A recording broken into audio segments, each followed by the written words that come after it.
Hi students, welcome. I'm so excited to just read this little chapter with you.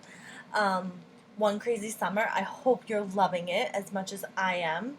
Totally hooked. So, readers will pay attention to character traits, relationships, the point of view of the narrator, and possible themes, as well as any changes to the story elements. So, these are things you already know and that you've already listened in the previous chapters. Chapter 9, Inseparable. If you girls want breakfast, go on down to the People Center, we said all together. The People Center? Without skipping a beat, Cecile said, next to the library on Adeline. Just keep walking till you see kids and old people lined up. You're not going to take us? I didn't mean it to worm out as a question and was mad at myself for asking instead of stating. You don't need me to walk down the street. The park is on the other side. Y'all can run around after breakfast or stay for the program at the center. It don't make no difference to me. Cecile pointed a fountain pen at me. Two more pens were stuck in her hair. You, the oldest, can read street signs. Vanetta, indignant, said, I can read street signs too. Me too. Instead of saying, I didn't ask for all of that, like I expected, Cecile smacked her palm against her thigh and said, Then that settles it up. Step out this door, cross the street, keep going a block till you get to Adeline. If you can read, you can't miss the A in Adeline. Turn left, keep walking till you see the library center on the same block. Can't miss it. Nothing but black folks in black clothes, rapping revolution, and a line of hungry black kids. Then she cut herself off from us. She tapped her fountain pen and repeated, black folks in black clothes, rapping revolution. So here we're noticing that Cecile does not treat the girls like a mother and is always sending them off independently. And the problem is the girls wanted their mother figure. They didn't want to roam around alone. Maybe they were a bit nervous because they weren't in their hometown and they were new to the city.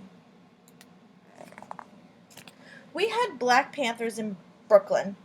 Black Panthers posters with Seize the Time stapled onto telephone poles. We just never had any Black Panthers marching down Herkimer Street, knocking on our door demanding what we give to the cause or calling us some kind of sister name we have never heard of.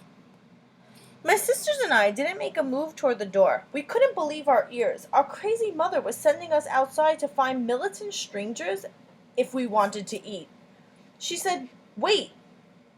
I hope she had changed her mind about us going to the center. She went into the kitchen and came out with a cardboard box, a little smaller than the shoebox for Papa's work boots. Here, she said, take this to the center, give it to the Panthers. Tell them I said it's from Inzilla. That's what I thought, she said. Inzilla? She put the box in my hands. Who do I... Just find a black beret. Any black beret will do. Make sure you tell them I gave it to the cause.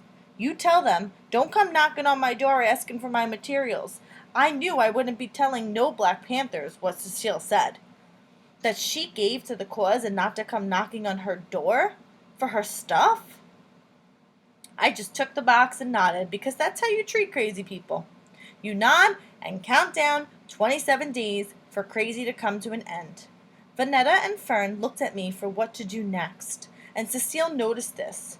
There was no lip smile from Cecile, but her eyes found it funny that they always looked to me first. Come on, I said. Let's go get breakfast. We were about to leave, but Fern stopped cold. Her eyes bugged out, and she balled her fists. Wait, wait! Vanetta and I waited while she ran into the back room, her steps all buffalo stomps. I didn't mind Fern stomping because it annoyed Cecile that her house had been invaded by our mouths, wants, and feet. It served her right. Both Vanetta and I knew why Fern ran back to the room.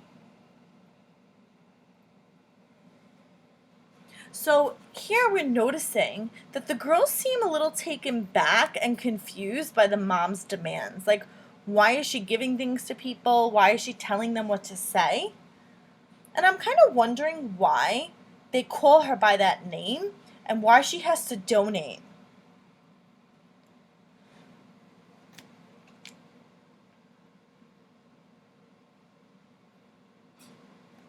Both Vanetta and I knew why Fern ran back to the room.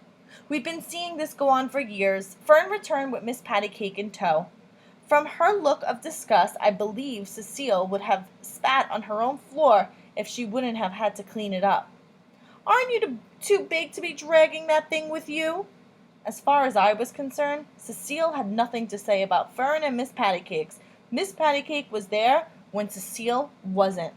Now I smiled. I understood that Fern and Miss Pattycakes were like that. Nat King Cole song, unforgettable. When I first heard his satiny, smooth voice sing like a song of love that climbs to me, I knew Miss Pattycake was like that song of love to Fern. Cecile thought Fern would buckle under a 7-year-old's shame. When Fern didn't answer, she asked again, "Aren't you too big for all of that?" Fern shook her 4 braids and barrettes and said no, taking delight in answering no for no's sake. No, because Cecile didn't have a hug and a kiss that Fern expected. No, because Cecile didn't leap up and get that cold glass of water. No, because Cecile had yet to call Fern, Fern. Vanetta groaned. She had fought enough name-callers on behalf of Miss Pattycake. I had fought my share too. But so what? It was for Fern and her doll. Except for going to school and church. Fern and Miss Pattycake had been inseparable for as long as Fern or anyone else could remember. Cecile shook like we had given her the willies. She probably asked herself, "Who are these kids?"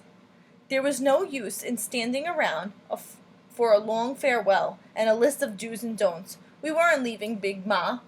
We were leaving Cecile with her kitchen and her palm tree. And just as I felt we had gotten the last lick by turning and going, Cecile said, "Don't kill yourself to get back here. Stay out till sundown." We walked along the street, a moving triangle. Me in the front, Vanetta and Fern with Miss Pattycake behind me at both sides. "I want to go home." Me too. I knew which home they meant. I said, "We're going back home in 27 days. Let's call Papa," Vanetta said, "and Big Ma." I said, "Not yet. Big Ma hasn't gotten over the collect call from yesterday. We got to get up enough dimes to make a real call across the country." Vanetta said we should call Papa, tell him she's mean, and she don't want us, and she won't cook or let us in the kitchen to get a glass of water. In her kitchen, in her house. I said, "We will, just not yet." Vanetta said, "If Big Ma knew, and Papa, they'd be here lightning quick to get us." Yeah, quick like lightning.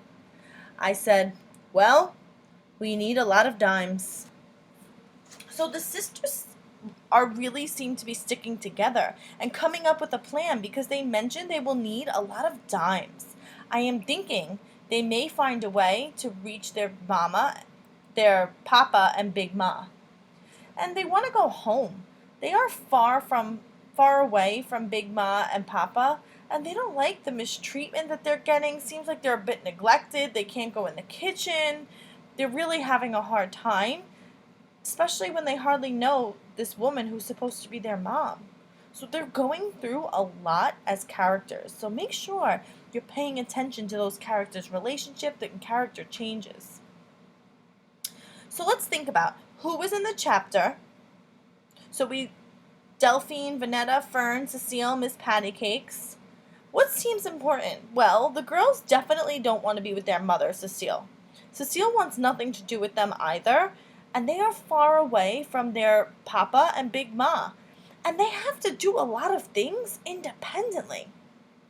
So how does this chapter connect to what I read earlier? Well, this is connecting to what I read earlier by Big Ma telling the girls growing up what their mother Cecile was really like. And this also connects to my thinking that Delphine is just very mature and independent. Even if this wasn't the situation, it seems like the girls are very close and Delphine always takes on a lot of responsibility. So you guys can go ahead and answer the discussion question in your notebook. So what does Delphine expect from Cecile? Do her expectations differ from Vanetta's and Fern's expectations? Why? Use two pieces of evidence to support your thinking. So after every chapter, we always want you to answer like who was in it, what seems important, and how does it connect to what you read earlier. Okay, those are questions that you probably heard before, but you're going to keep them up throughout the whole text. So you can either keep your notes in the copy of this PowerPoint or keep your notes in your reader's notebook. Okay, readers, enjoy your summer reading.